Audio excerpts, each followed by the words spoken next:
Ano?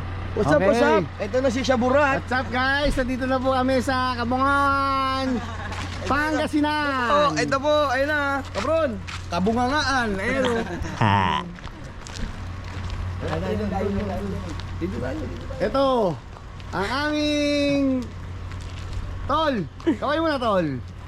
Yun, magkaway pa si Tol.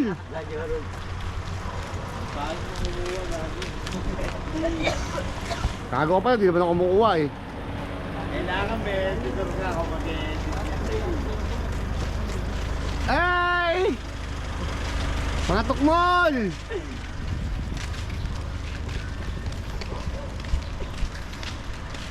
Ayun na! Ayun na tayo! Ayun na! Kabron ka? Ayun ba? Bakit ayun? Ayun tayo! Oo! Ayun yung tatlong aso, yari ka na. Yari ka na. Atay ka na. Hello guys, nandito kami ngayon sa Kabungawan, Pangasinan. Wala pa kami tutuluyan, kaya naghahanap pa rin kami ng bahay namin na tutuluyan. Mag-estimate muna kami. Back to you guys!